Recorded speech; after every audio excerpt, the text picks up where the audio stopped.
Sometimes we have to fight to defend ourselves. Unfortunately, most fights people get into throughout their lives can hardly be qualified as self-defense.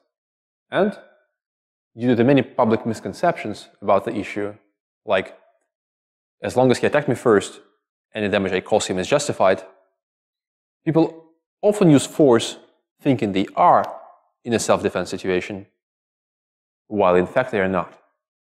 As a result, they get in trouble with the law. Understanding the issue of reasonable force is one of the most important things about self-defense. So, let's have a talk about it.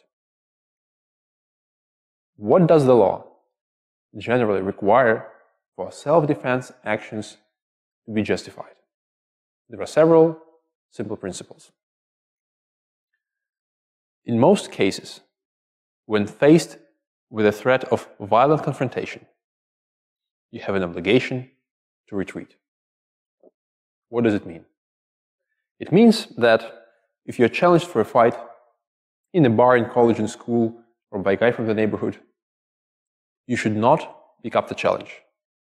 Instead, you should turn around and walk away. What it really means is that if you do get into such a fight, you may be legally liable for any damage you cause to the opponent, even if he was the one who started the fight. Why? Because you should have used every opportunity to avoid the fight. And if you had these opportunities and chose not to use them, face the consequences. In some cases, however, you are allowed to use physical and even deadly force to defend yourself. Normally, these cases include robbery, burglary, kidnapping, and rape. However, the right to use force does not apply to the whole continuum of such situations.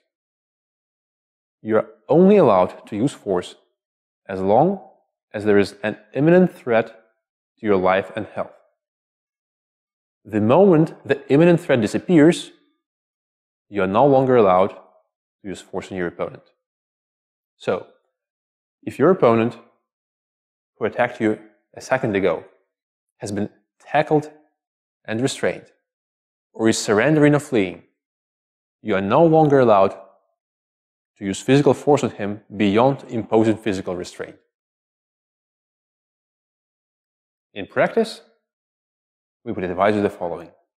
First, try to avoid physical conflict whenever possible by retreat. This is required of you by law, and it is a wise thing to do.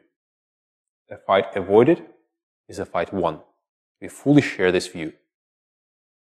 Second, if you do get into a fight, always consider the level of danger you are facing and use an equal level of force to defend yourself.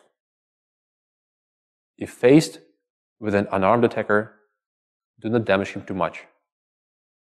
With an armed opponent, you can use a greater degree of force. Third, remember that when the level of threat decreases, the level of force you can use in self-defense decreases as well. So, if you repossessed the weapon from the attacker, do not use the weapon against him, even if he was holding you at a gunpoint a second ago. That action would not constitute an application of reasonable force. That's it for the time being. Check out the blog on our website for more information on this topic. Good luck and stay safe.